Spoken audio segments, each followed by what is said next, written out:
Desde que se estrenó por ahí de 1988, aquella película que conocimos como Rain Man, que inclusive ganó Oscars y no sé cuánta cosa, ¿se acordarán de esa película con Dustin Hoffman, con Tom Cruise? Pues el tema autismo dejó de ser un tema aparentemente invisible para volverse estereotipo o qué. La película, pues ya lo sabrán, pues fue un parteaguas, sí, pero también pues hay muchos mitos y no todas son las realidades, porque no todos los que viven con autismo son genios con los números que pueden ganar millones en Las Vegas. Lo que sí comparten es algo complejo, que aún pues no se entiende del todo. Y hoy, a prácticamente 37 años de aquel estreno, el reto ya no es conocer el autismo, ya sabemos que hay autismo. El reto es comprenderlo, atenderlo, respetarlo y sobre todo hacer cambios. Porque si seguimos haciendo lo mismo, vamos a tener los mismos resultados.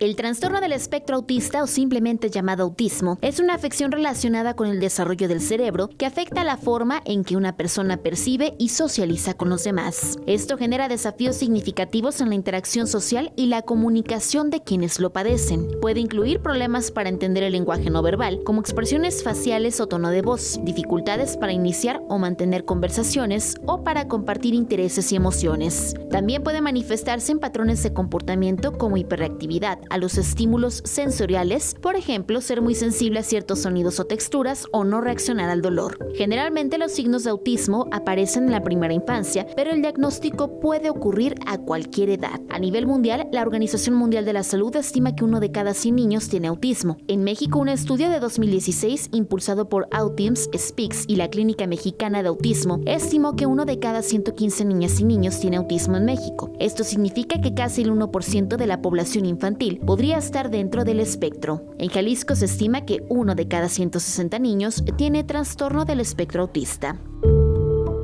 Para Cambios, Dalia Rojas.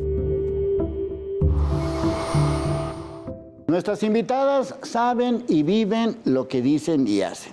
Esta palabra autismo, y vamos a tratarla de ver de qué se trata, porque, bueno, nuestras invitadas son muy jóvenes, no sé si les tocó ver esta película que se hizo muy famosa, que ganó Oscars y ganó muchos premios, de Rain Man.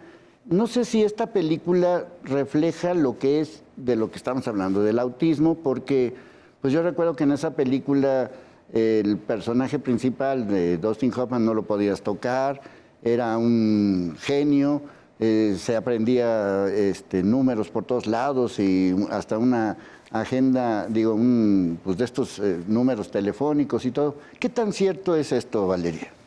Perfecto, mira, muy bien que tocabas esa pregunta. Siempre se ha creído que los personajes que tienen trastorno del espectro autista llegan a tener altas capacidades, pero eso no es la realidad de todos nuestros pacientitos. Se dice que solo del 10 al 15% de nuestros pacientes llegan a tener esta parte de ser genios, como esa parte de las matemáticas, donde pueden resolver todos los problemas. Pero sí, lo que mencionabas, de que no le gustaba que lo toque, no le gustaban quizá los sonidos fuertes, eso es totalmente real. Estos pacientitos normalmente llegan a tener problemas sensoriales, donde les llegan a molestar ruidos fuertes, les llegan a molestar incluso las comidas, algún tipo de textura, incluso tener como esta conversación como la que estamos teniendo tú y yo les causa un poco de molestia, les causa esa irritabilidad donde no se quieren poner en un entorno social porque simplemente eso les causa un problema. Entonces sí, quizá es un poquito a veces mencionar que la parte del trastorno del espectro autista sí podría ser como esas películas, pero no en todos los casos. Algo importante que hay que mencionar es que es un trastorno del espectro autista. Como su nombre lo dice, es un espectro. Todos los niños van a ser diferentes, son características clínicas que los tenemos que enfocar en diferentes grados. Hay niños que van a tener altas capacidades, como en el caso que mencionaste, pero va a haber niños que van a tener problemas en aprendizaje, problemas para simplemente para hablar, para comunicar necesidades básicas. Entonces siento que sí se asemeja, pero solo a una pequeña porción. No podremos hablar de todos los niños en conjunto del trastorno del espectro autista.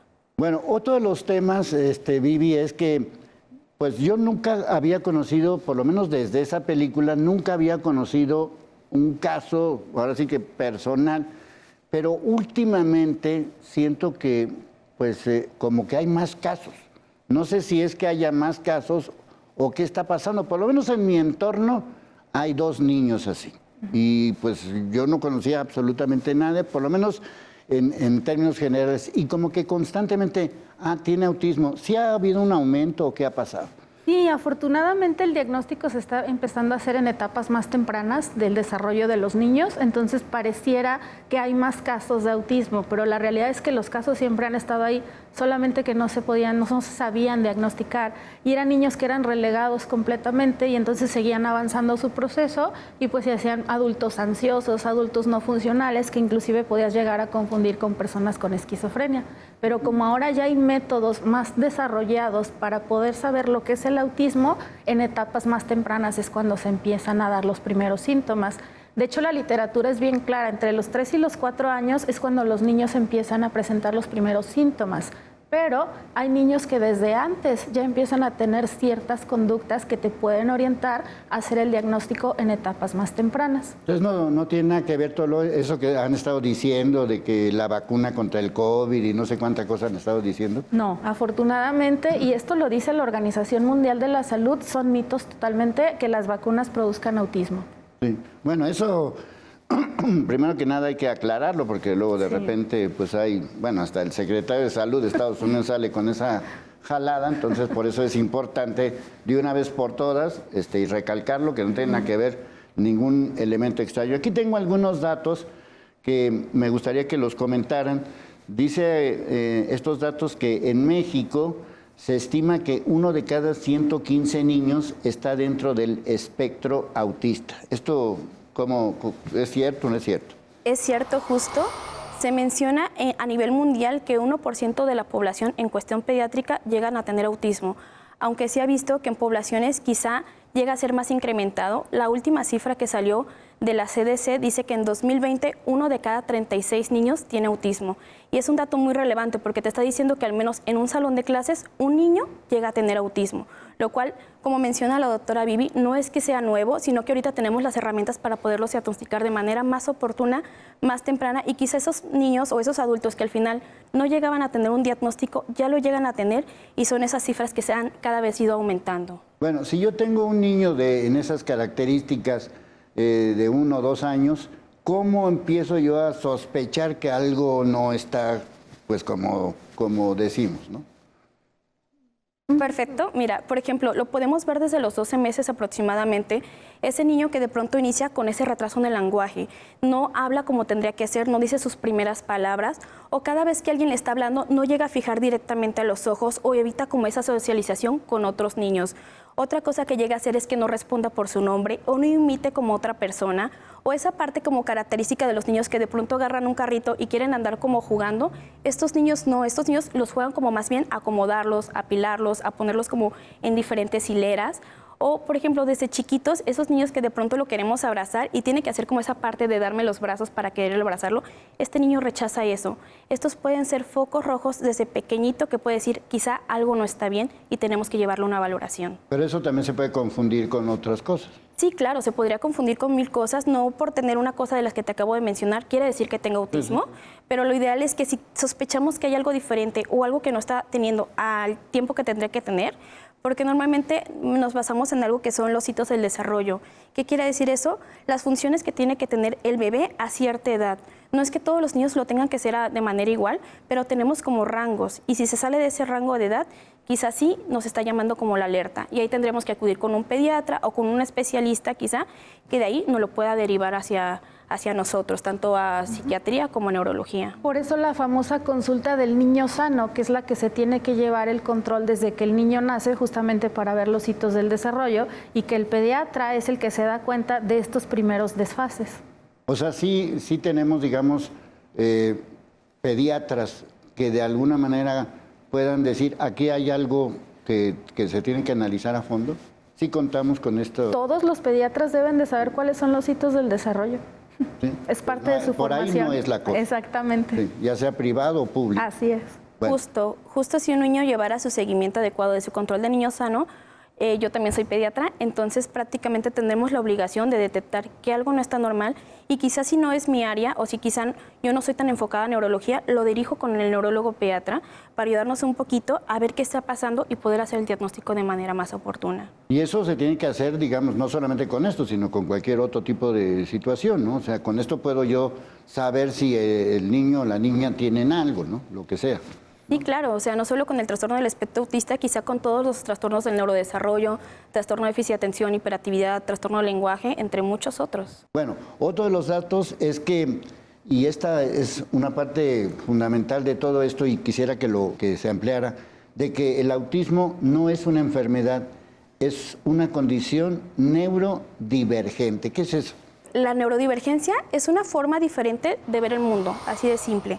Prácticamente, como mencionaste, hay que ser claros, esta no es una enfermedad, esto no es que tenga cura, sino más bien es ayudar a nuestro pequeñito a tener una mejor calidad de vida. Él ve la manera de otra forma y esto no se tiene que corregir, hay que ser bien claro en esto, no se tiene que poner como esas limitaciones. Obviamente, a la hora de que ve esta forma el mundo, puede tener sus limitaciones, pero también tiene muchas fortalezas que él va a tener a comparación de alguna persona que no es neurodivergente. Entonces, lo importante pues es acompañarlo y guiar su proceso para hacerlo una mejor calidad de vida. Sí, aquí no estamos hablando de un, ¿cómo se dice? Tratamiento o pastillas o cosas por el estilo, ¿no? Como tal, no hay tratamiento para el autismo, para los síntomas que puedan llegar a ser disfuncional al niño, como cuestiones conductuales, cuando él se autolesiona, cuando lesiona a alguien más, cuando tiene conductas hiperactivas que ponen en riesgo su integridad física, cuando hay un déficit de atención asociado, se tiene que dar tratamiento para esto. Otra de las causas muy comunes de tratamiento es ansiedad en los niños autistas, pero hablar de trastorno, enfermedad o inclusive ya de algo más severo, pues la verdad es que así que le llamen como sea, pero que lo atiendan, porque nosotros en psiquiatría sí lo tenemos como un trastorno del neurodesarrollo, es decir, que el cerebro del niño, y no me va a dejar mentir la doctora, desde la tercera semana de gestación, es lo que se llama neurodesarrollo, ya empieza a formarse de manera distinta en el niño del espectro autista. Entonces aquí sí hay como una diferencia bioquímica, aunque anatómicamente los cerebros sean iguales. Por eso es que se tienen que atender de una manera diferente. ¿Y eso también se puede detectar desde la gestación? No, todavía no hay. Hasta que ya nace el... Sí, no, todavía no hay. Sí. Bueno, porque es importante de alguna manera, porque yo conozco historias, no sé qué tan ciertas sean, de hace muchos años, justamente a raíz de la famosa esta película que ya mencionamos, de Rain Man, de que a muchos los encerraban o los maltrataban, pues sí, por no portarse como bien, por decir algo, ¿no? Claro, en psiquiatría nosotros tenemos mucha experiencia en ese tema. Anteriormente, hace muchos años, cuando empezaron a hablar del autismo, te estoy hablando de los 60, los 70, se le llamaba esquizofrenia infantil, porque no se tenían justamente los conocimientos. Entonces llega esta película de Rain Man y sí hace un parteaguas importante para determinar que las conductas de este tipo de personas son neurodivergentes, los otros son neurotípicos, y a raíz de esto se abre un panorama más extenso, porque anteriormente no se les daba ningún tipo de tratamiento y los dejaban incluso en lo que anteriormente se conocían como manicomios. Sí, y que los encerraban o no los dejaban tenían salir, amarrados los también. tenían así como escondidos, ¿no? Sí. En muchos de estos casos, ¿no? Bueno, aquí lo importante es conocer un poco más acerca de todo esto y qué cambios son urgentes y sobre todo, pues, ir aprendiendo de las especialistas, pues, de qué estamos hablando cuando hablamos de autismo.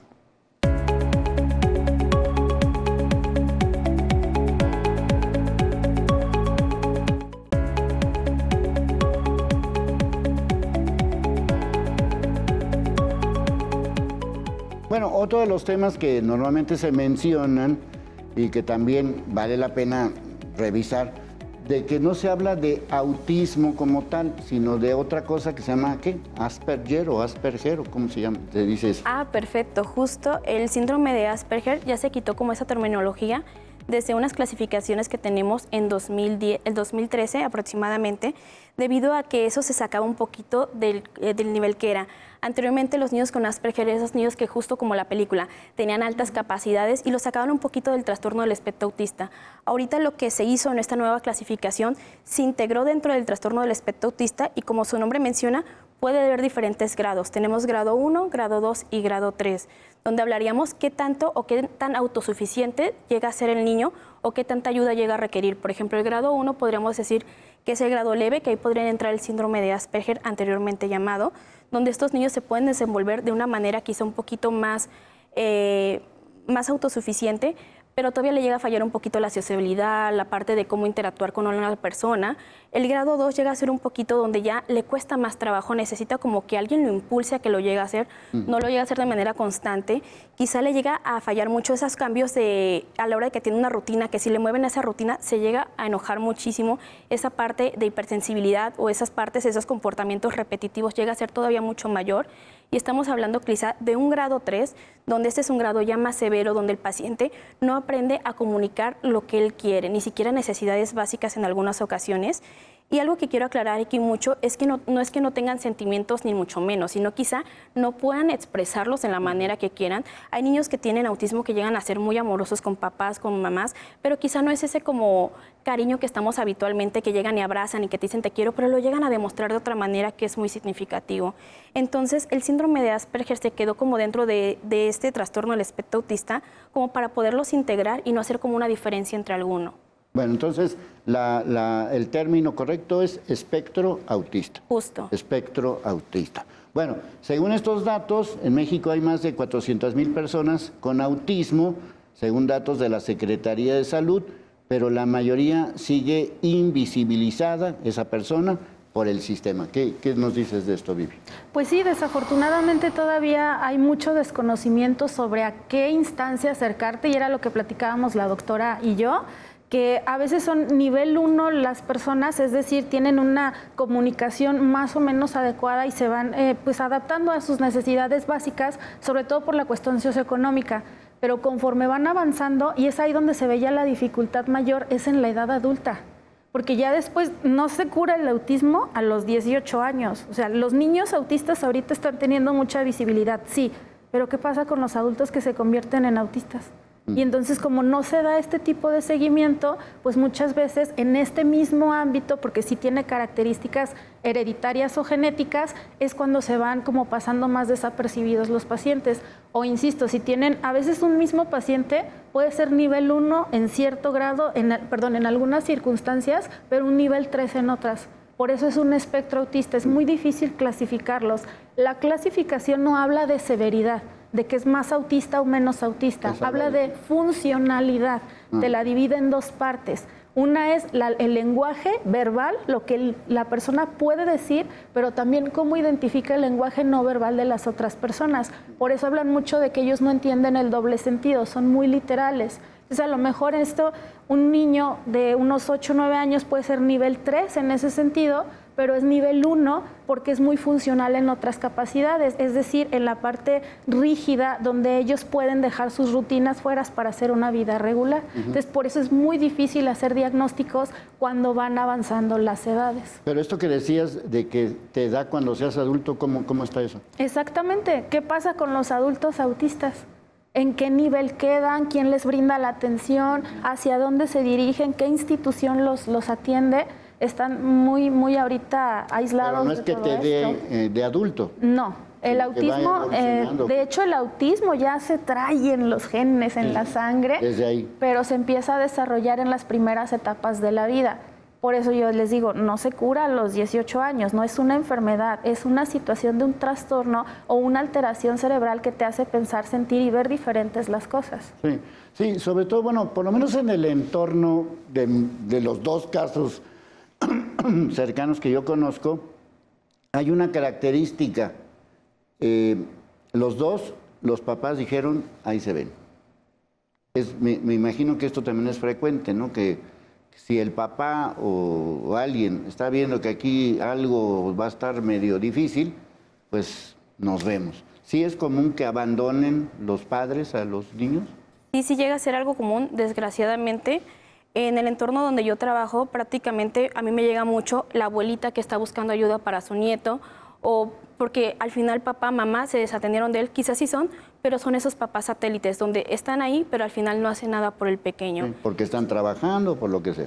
Por lo que sea, entonces prácticamente es muy difícil. Yo entiendo que tener un trastorno del espectro autista para los papás también es complejo, porque es un niño que va a requerir tiempo, va a requerir terapias, va a requerir que lo lleves y un poquito más de comprensión a comparación de otros niños. Yo entiendo esa parte, pero sí, desgraciadamente sí hay muchas personas que los llegan a abandonar, o los llegan a alejar o relegar. Prácticamente hay niños que desgraciadamente, en lugar de que acudan a la escuela, deciden mejor, ¿sabes qué? Tuvo problemas en la escuela, se empezó a pelear con otros niños, no se comunicaba de manera adecuada, lo que hice, mejor lo saqué y ya no lo llevo. También es la realidad de muchos de nuestros pequeñitos aquí en México. Yo tengo muchos pacientes que los papás son los pacientes que yo atiendo, justamente por los problemas del duelo que hacen a la expectativa de tener un hijo neurotípico. Cuando tienes un hijo neurodivergente, tu vida cambia completamente. Yo soy mamá soltera de un niño autista de 7 años y la perspectiva es completamente distinta. Pregúntenme dónde está el papá, quién sabe. Sí. Bueno, o sea, tú tienes, digamos, los dos papeles. Así es. ¿Cómo lo vives? O sea, ¿cuál es la realidad de alguien que vive en eso con un niño así? Lo primero que a mí me dice la gente es, pero tú la tienes más fácil porque tú eres psiquiatra. Y la verdad es que es más complicado porque efectivamente sé cuál es el nivel de autismo de mi hijo, cuáles son las capacidades que tiene y por lo tanto sé las necesidades que tiene. Sé que tiene que tomar tratamiento, llevar terapias de diversas situaciones y la carga emocional es muchísima, es muy alta. Yo tengo 4 empleos para poder solventar los gastos de mi hijo y los míos propios, pues porque vivimos él y yo en casa. Llego con los especialistas y de alguna manera, algunos muy fríos, tiene autismo, ya llevo a la escuela. Tiene autismo, dale esto. No te sientes cobijado en muchos de los casos y eso sí es a lo que yo invitaría a todos los profesionales de la salud, que sean un poquito más empáticos, porque si de repente, si yo, que soy psiquiatra, cuando fui a que le hicieran el diagnóstico con mi hijo, fui con un neuropediatra, 2 foniatras, que son los especialistas en lenguaje, porque mi hijo no habla, y con 3 PA y 2 psiquiatras. Tuve que recorrer 6 médicos para poder llegar a sentir que me cayera el 20 de que el niño era un niño autista y que necesitaba un montón de terapia y tratamiento. ¿Y sola? Sola. Sí. ¿Y cómo es la situación? Muy compleja. Porque a mí me dicen los fines de semana, ¿cómo te fue tu fin de semana? ¿Descansaste? Pues descansar no es opción para mí. Estoy 24/7 con mi hijo. Dani es un niño de 7 años que va a educación especial. Afortunadamente puedo costear una escuela de educación especial, pero ¿saben cuánto cuesta una escuela de educación especial? Es para un nivel socioeconómico medio alto. No lo puede costear la mayoría de las personas que van justamente con atención con la doctora conmigo. ¿Cuánto estamos hablando? Estamos hablando de nada más de la pura escuela, entre 5,000 y 8,000 pesos mensuales, solamente de la escuela. Sí. A esto agrégale terapia semanal, sensorial, de lenguaje, que muchos niños no les gustan las texturas, que requieren comidas especiales, que ya se ha visto que la dieta sí influye mucho en el comportamiento de los chiquitines con autismo. Pues todo esto va complicando cada vez los traslados. ¿A qué te refieres con lo de las dietas? Por ejemplo, no hay nada científico en la literatura todavía que te diga, sí, dale esto para que mejore, pero se ha visto que los niños que no consumen lactosa o caseína tienen un mejor pronóstico en cuanto a situaciones conductuales, porque mi hijo también tiene TDAH y les va un poquito mejor. No sé si la doctora tenga más experiencia sobre eso. Sí, por ejemplo, ahorita en los niños con autismo tienen muchas comorbilidades, como has mencionado. Entonces llegan a tener trastorno de déficit de atención, hiperactividad, ansiedad, depresión. En trastorno de déficit de atención, hiperactividad, se ha visto que lo que es la dieta mediterránea junto con suplementos con omega 3 llega a funcionar para esa impulsividad que tenemos, para esa inatención. Sí hay estudios que los llegan a solventar.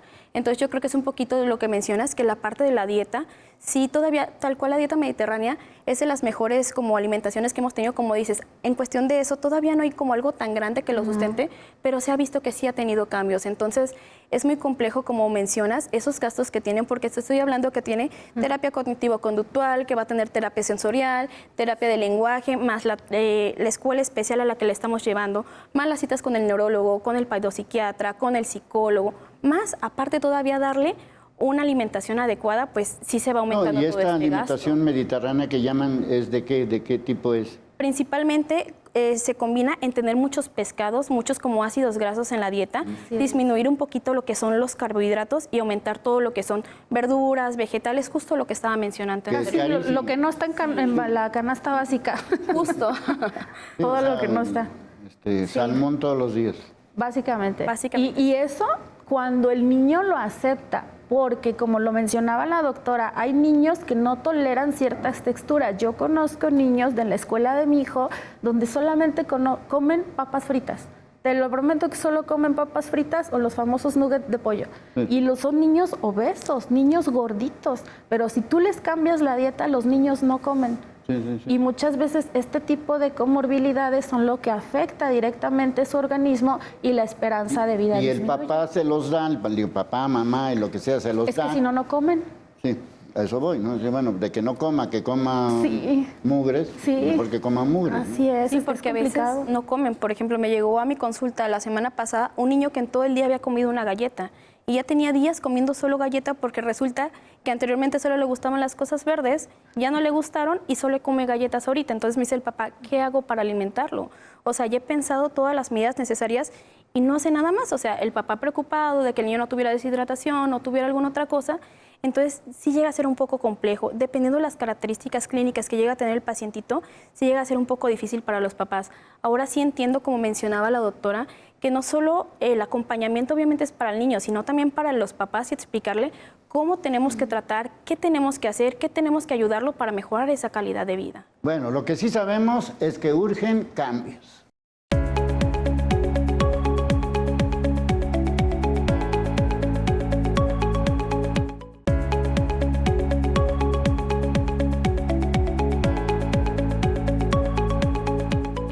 Bueno, tenemos más datos relacionados con este tema del espectro autista, para que ya lo tengamos muy claro y nombremos las cosas como debe de ser. Dice estos datos que en estados como Jalisco, como Nuevo León o la Ciudad de México, que son los principales en el país, el diagnóstico puede tardar hasta 3 años y hay menos de 200 especialistas públicos en todo el país. Bueno, estamos hablando de las grandes ciudades, ya me imagino las pequeñas ciudades, pues es un relajo, ¿verdad?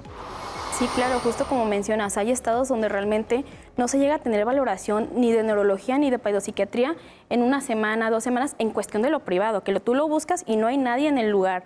Ahora imagínate en el medio público donde tenemos filas de retraso de hasta 1 o 2 años, donde te vas a inscribir a centros de autismo, aquí incluso en Guadalajara, y tenemos una lista de espera muy, muy larga.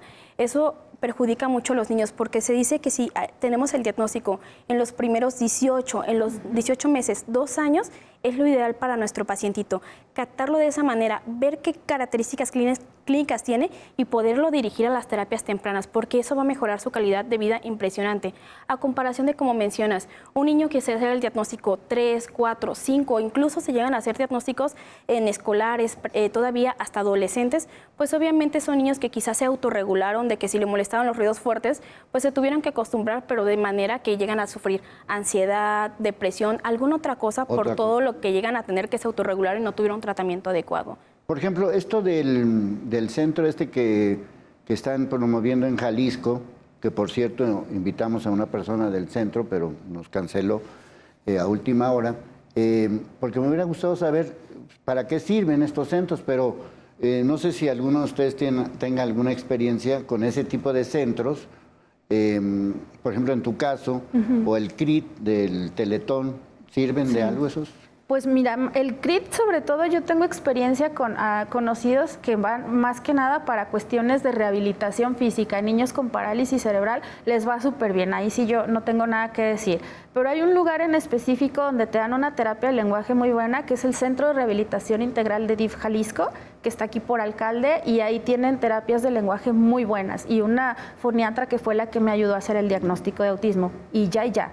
Pero hablando del centro nuevo de autismo, he recibido una cantidad impresionante de habla y ándale, y están lejísimos. Entonces yo me metí a la página de internet y resulta que sí, haces un preregistro, pero luego te dicen, pero tienes que venir a que te hagan una valoración trabajo social, yo creo que socioeconómica, no dice más y dice que hay terapias de lenguaje, hay terapias sensoriales, pero no te dan la explicación. Tienes que ir hasta allá después del preregistro y pues evidentemente pues no hay mucha información al respecto. Sí, porque desgraciadamente no pudieron venir para que nos explicaran todo ese tipo de situaciones, sobre todo cuando vemos que es urgente, ¿no? De que haya un lugar pues que pueda ayudar de alguna manera con diferentes especialistas y no ir como en tu caso, Vivi, que fuiste con 6 y todos particulares excepto en el CRIDIF Jalisco, porque como dice la doctora, o sea, conseguir un neuropediatra en una institución pública son oro molido ellos, son bien difíciles de conseguir, sí. Es complicado. Tengo un caso justamente de un joven de 18 años que sí, se le hizo el diagnóstico a la edad de 7 años del trastorno del espectro autista, pero el neuropediatra le dijo, no, pues nada más es autista. Oiga, doctor, le decían los papás de un pueblo, evidentemente, llega conmigo a los 18 años porque ya golpea a la mamá, porque está más grandote que la mamá, y entonces pues ahora me toca a mí, pues ahora sí que nada más paliar los síntomas del joven. Afortunadamente siempre hay algo que hacer, pero una buena calidad de vida, como lo menciona la doctora, lo más temprano que se pueda. Como estabas mencionando, los centros de autismo son muy importantes, porque como mencionaba la doctora Vivi, ir de un lado a otro, de que de punta de la ciudad te dicen acá está la terapia cognitivo-conductual, acá está la terapia de lenguaje, acá la terapia sensorial, lo que hace un centro de autismo es tener todo eso en el mismo lugar. Entonces facilita mucho a los papás que en una sola ida puedan ver a todos los especialistas que tienen que ver todos esos tipos de terapia o dividirlo quizá 2 o 3 veces a la semana, pero siempre en el mismo lugar. Ahorra muchos traslados, de que prácticamente también podemos tener una conexión entre los médicos. Por ejemplo, si vemos que algo está fallando, yo puedo hablar con mi compañero de, ¿sabes qué? Pacientito tiene esto, no me quiere comer, no quiere hacer esto, ¿qué podemos hacer? ¿Cómo crees que lo podemos apoyar entre los dos? Y obviamente entre todos hacer un equipo multidisciplinario, poder hablar de qué es lo que está pasando y poderle dar la mejor atención a nuestro paciente. De eso se encarga un centro de autismo. Desgraciadamente, pues aquí no hay tantos, los que hay, pues la mayoría son privados, que también los privados, déjame decirte, que tienen una lista de espera muy largas. El CRIT justo abrió por las tardes especialistas solos en autismos. En los días, en las mañanas hizo toda la parte de rehabilitación, pero en las tardes está abriendo como parte de autismo. Desconozco qué tan funcional sea en este momento o qué tan instaurados está, pero fue una campaña que se hizo de este año, entonces quizá podría ser una de las respuestas que se podría dar a todo esto. Sí, esa es quizás la otra parte de la historia, decir, bueno, ya debido a que todos estos datos que hemos estado revisando, hay más casos o más historias relacionadas con esto, o que no son, pero que pudieran ser, pues convendría tener pues acceso a que la gente por lo menos se le diagnostique a tiempo y haya en lo necesario pues una atención, ¿no? Está en la Carta de los Derechos Humanos, la atención a la salud y a la salud mental de todos. Sí, no discrimina, digo, no es, porque además ya me imagino que en tu vida cotidiana pues sufres discriminación. Un montón. De hecho, para mí, yo siempre les digo a mis pacientes y a los familiares que estén orgullosos y digan, mi hijo es un niño autista, es un niño neurodivergente, porque esto te ayuda a que las personas, cuando los niños están, que le llaman berrinche, no es berrinche, es una sobrecarga sensorial del niño muchas veces, cuando ve muchos estímulos y se ponen muy inquietos, muy ansiosos, se tiran al piso, lloran, empiezan a patalear y la gente lo ve como un berrinche. No es berrinche, es que el niño está sobrecargado y de alguna manera, si es no verbal como mi hijo que no habla, de alguna manera tiene que sacarlo. O no controla impulsos y en una ocasión le quitó una paletita a una niña en un parque y se me armó la gorda. Entonces siempre lo saco con una playerita que dice soy autista para que la gente tenga un poco más de empatía, porque no la tienen. No. No. No, otro de los temas que también es que no solamente es el abandono de los padres, sobre todo de los padres hombres, de los varones, de los papás, pues, y la otra es casos de abuso sexual.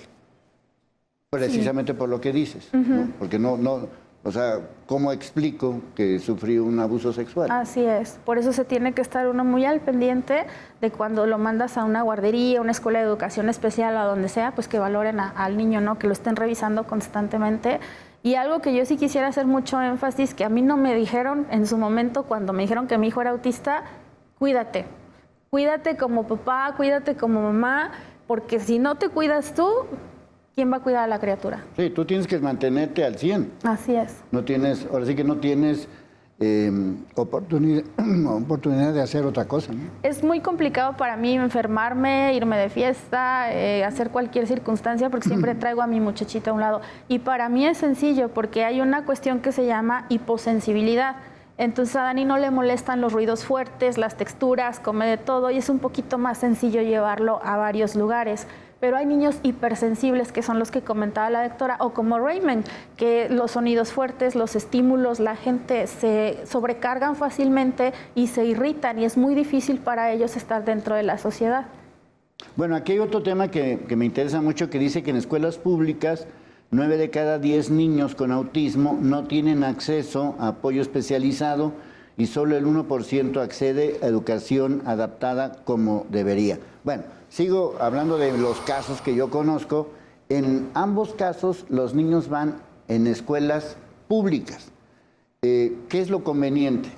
Depende. Ahora sí depende mucho de las características clínicas que tenga nuestro paciente.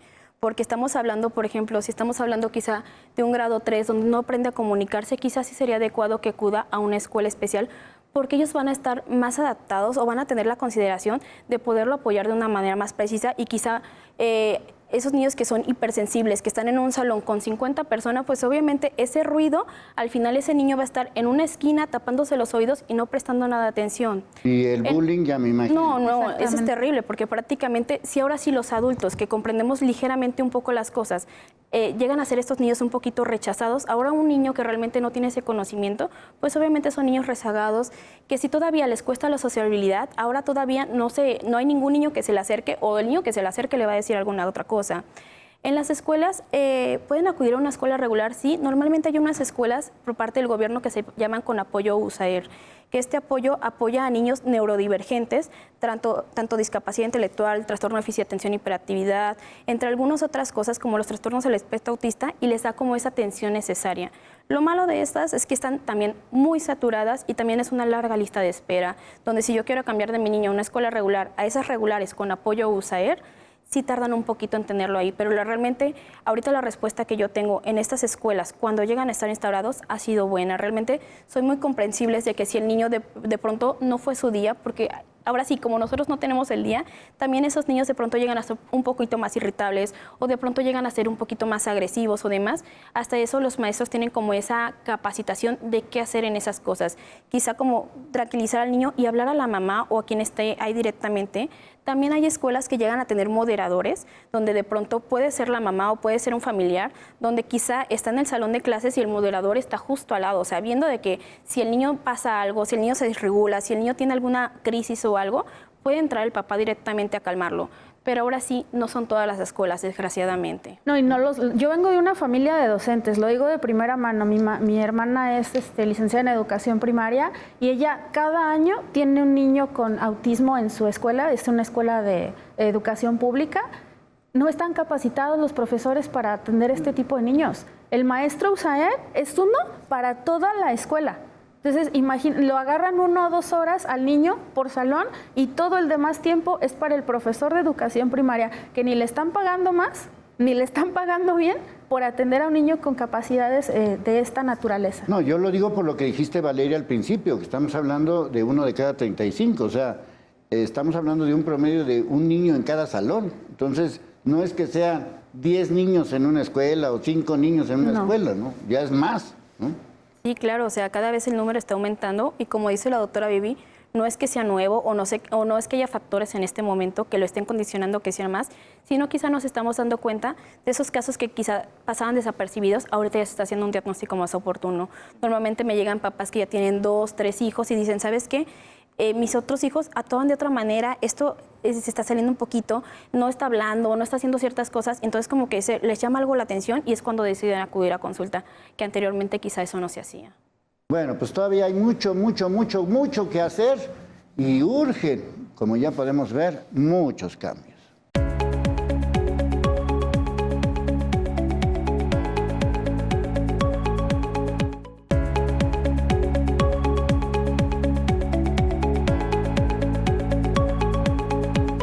Bueno, aquí tenemos todavía más datos porque vale la pena que todo esto lo empecemos a ver qué podemos hacer entre todos porque urgen cambios.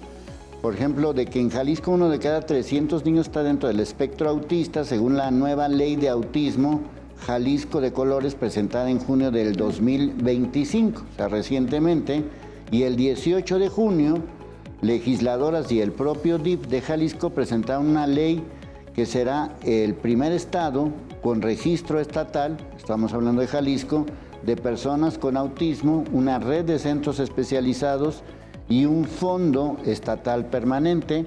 Y también para señalar que en Jalisco hay más de 4.300 alumnos diagnosticados con TEA, que es el trastorno de déficit de atención e hiperactividad. En educación básica y solo 136 docentes especializados. O sea, 4.300 alumnos, pero solamente hay 136 docentes especializados. Pues esta ley, tú que lo vives a diario, ¿va a servir de algo? Pues esperemos que sí haya cambios efectivos, sin embargo, están presentando la ley como muy bonita, pero no han aterrizado absolutamente nada. Sí, eso no. Nada han aterrizado en la radio, en la televisión, las pancartas, y el show estuvo padrísimo, pero no aterrizaron absolutamente nada de qué va a tratar, cómo nos van a apoyar, de qué condiciones van a venir, no se sabe nada todavía. Sí. Entonces, tú que lo vives como psiquiatra y que lo vives como mamá, ¿qué hace falta? ¿Qué cambios necesitamos? Ay, caray. Pues primero que nada, enviar muchísimo más atención, y por atención estoy diciendo economía, a lo que es el sector salud, y específicamente al sector salud mental, porque salud mental está totalmente abandonado ahorita. Y necesitamos que otra vez se le dé un poquito más de ímpetu, y también en el área de paidopsiquiatría, porque que se empiece a desestigmatizar el uso o la atención de los centros de salud mental, para que desde ahí partamos y que la atención sea generalizada hacia todos. Que al contrario, lejos de vernos como la última instancia, que sean de las primeras instancias donde el público se pueda dirigir a salud mental y de ahí derivar a donde corresponda. No, y además de que ahorita en estos momentos hay muchas cosas que tienen que ver con este tema de la salud mental. Así es. O sea, vamos a decir, sin hablar de autismo, hay otras cosas. Después de la pandemia quedamos totalmente fracturados y el sector salud mental estamos sobresaturados. Mis citas en el sector público están a 6 meses diferidas. ¡A 6 meses! ¿De qué si yo quiero una cita contigo... te atiendo ahorita, sí, pero en 6 meses te doy la cita subsecuente. Sí. ¿Ya para qué? Sí, sí. Digo, a ver si no me corren. Y sobre todo, digo, porque las buenas intenciones, por ejemplo, esto que decíamos de que Jalisco va a ser el número 1 en el centro de atención de no sé qué y no sé cuánto, en el registro estatal de autismo, bueno, que ya hice un registro y son tantos. Ajá. ¿Y ahora qué sigue? ¿Y ahora qué sigue? Es lo que yo les preguntaba. Ok, está bien bonita la noticia, la ley de autismo, pero ¿y qué sigue? ¿Me vas a hacer un parque público donde vayan los niños autistas? Porque son súper discriminados en el supermercado, en los cines, en los parques. No hay todavía espacios para ellos. Con todo respeto, hay más de eso para los perros. Así es, exactamente. O sea, vas a un centro comercial y todos son pet friendly. Hay un lugar especial para los perros, para que los perros puedan jugar con los perros, pues. ¿Sí? Y las personas neurodivergentes, pues a mí ya me da como risa porque yo ya estoy acostumbrada, pero tengo las herramientas para poder estar dentro de esta sociedad que está bien complicada ahorita, pero me llegan personas de un nivel socioeconómico medio bajo que no lo comprenden, que les da vergüenza decir que su hijo es autista, que tienen un nivel de autismo severo, poco tolerantes, que pueden ser agresivos y mejor se quedan encerrados en casa. Y si a esto le sumamos que el papá o la mamá son proveedores y el otro es el que se queda 100% a cargo de eso, de las actividades de casa, de su persona y de los otros hijos, ¿qué queda? No queda nada. Sí. En el caso del Hospital Civil, ¿cómo es la situación? En el Hospital Civil es un hospital nuevo que prácticamente tenemos desde diciembre que abrimos hacia la fecha. Realmente yo soy la que los valoro y es una buena comunicación donde el paciente puede llegar la misma semana, yo lo valoro y ese mismo día lo atiendo. Yo soy la que me genero mis citas, entonces prácticamente yo puedo ver si le inicio una cita, si le pongo una cita al mes, a los 2 meses, entonces por eso es un poquito más cercano. En este momento nos permite, ahorita que todavía no estamos tan saturados, quizá en un futuro no te puedo estar hablando de la misma situación, pero en este momento sí me permite darle un seguimiento de la manera como ellos merecen. ¿Qué es lo malo? De pronto los mando a instalaciones donde yo les puedo dar la parte neurológica, les puedo dar quizá la parte farmacológica, mandarlos a psicología. También mi psicóloga ya está un poquito saturada, donde ya tiene citas también ya cada 2 meses. Y de pronto digo, bueno, necesitan algún tipo de terapia. Los mando a DIF o les mando a instituciones especiales para autismo y la mayoría de mis niños desgraciadamente son rechazados. ¿Por qué? Porque no tienen espacio, que porque necesitan 1000 valoraciones. Cuando al final ya tienen una valoración de un neurólogo pediatra que está confirmando que tiene autismo, les piden 1000 y un cosas como para no quererlos aceptar. Entonces, al final me cuesta mucho tener que cumplan todas las terapias. Y a pesar de que yo los esté viendo seguido, si esos niños no tienen las terapias, pues realmente no podemos avanzar. Esa calidad de vida no puede mejorar, no podemos mejorar la parte del lenguaje, la parte sensorial, la parte de que yo sea agresivo o de que me llegue a agredir, no lo puedo mejorar si las terapias no están implicadas. Entonces yo siento que eso es lo que nos falta. Centros de autismo que sean accesibles para todas las personas. También ahorita que mi centro está en Tonalá, por ejemplo, y en los centros están hablando de Zapopan, están hablando de muy lejos, mis pacientes llegan a hacer hasta 4 horas para trasladarse. Ahora imagínate que solo 4 horas para que me le digan, no eres apto. Sí entiendo un poquito ese como coraje que hay por parte de los papás de que al final no hay ninguna medida como adaptada. Yo siento que el autismo, como menciona la doctora, tendría que estar al alcance de todos, ya viendo que es algo tan prevalente en los niños, incluso más que otras enfermedades que les están metiendo demasiado dinero, quizás hacer centros de autismo, pero de calidad, en todas las áreas donde podamos establecer que ese dinero que están diciendo se pueda destinar y no solo se destine a las zonas de altos recursos aquí en Jalisco, sino también a esas zonas en Tonalá, en zonas un poquito más alejadas, donde a todos los pacientes puedan tener esos recursos. Yo creo que es algo que nos falta todavía. Que contraten más personal de salud mental sobre todo, porque las terapeutas del lenguaje son las que se llevan la parte más complicada, ya lo comentábamos la doctora y yo, es la parte más compleja, porque tengo un niño de la misma edad de Dani, Santi, de 7 años, la que le ha ayudado a mejorar su lenguaje es su hermanita de 3 años. Porque la niña como que ándale, y la niña parece periquito, entonces, y es neurotípica, entonces ella le ha ayudado un montón, porque la familia no puede solventar estar pagando una vez por semana una terapia de lenguaje.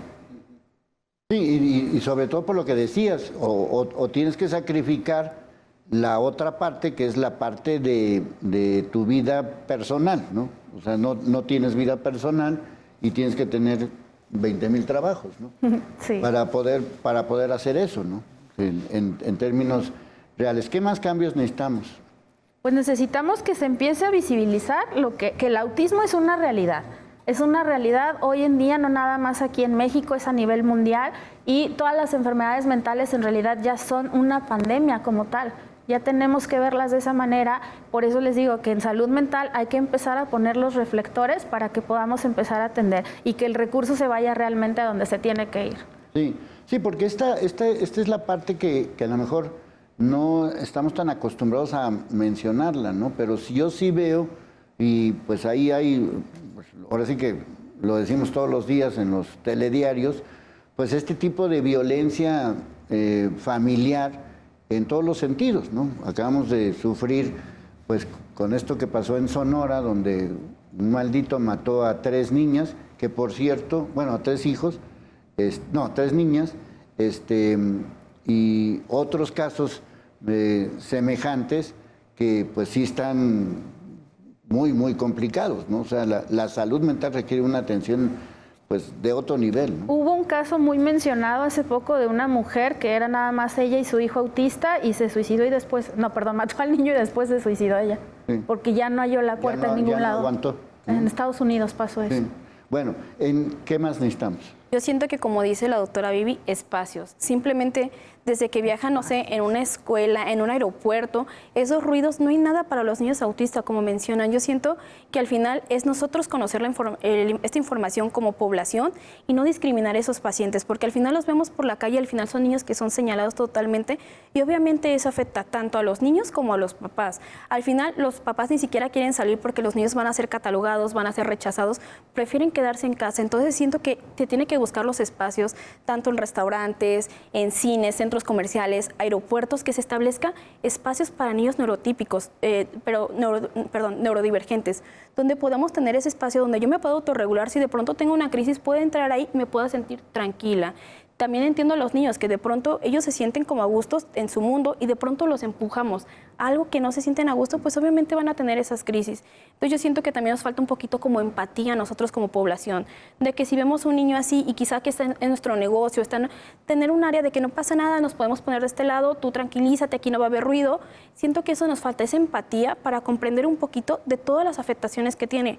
No solo decir tiene autismo, sino también puede tener ciertas cosas donde en ese momento puede estar viviendo una crisis y puede ser importante para él, donde realmente no se siente como dentro del espacio donde tendríamos que estar, y quizá nosotros como población podríamos ayudar un poquito en esta cuestión. Siento que es algo que también nos faltaría. Bueno, capacitación para los profesores de educación primaria también, pero obviamente pues que haya cierta ganancia mayor económicamente hablando, pues para que es muy pesado trabajar con los niños neurotípicos y aparte aventarte al neurodivergente, es complicado. Sí, porque no es, digamos, requiere de una atención especializada. Totalmente. ¿No? Así sea un nivel 1, el niño requiere una atención especializada. Me tocó un niño de 8 años llegar a consulta por ideación suicida, por el bullying justamente que le estaban haciendo a sus compañeros. Y es nivel 1, es un niño funcional y que va normal por la vida. Sí, pero muchos de estos casos, pues no sé, o por desconocimiento o por lo que ya dijimos desde un principio, que pues se les trata de aislar a como dé lugar, ¿no? Con todo esto. Bueno, como pueden ver, pues necesitamos muchos cambios en relación con este tema, y no es que haya más, simplemente es que han mejorado los sistemas de diagnóstico y simplemente pues buscar la manera y que las mismas autoridades pues entiendan que si van a tomar en serio el tema del autismo, pues no sea nada más para ver a Jalisco de colores, sino verlo en serio. Eso es el cambio necesario y urgente.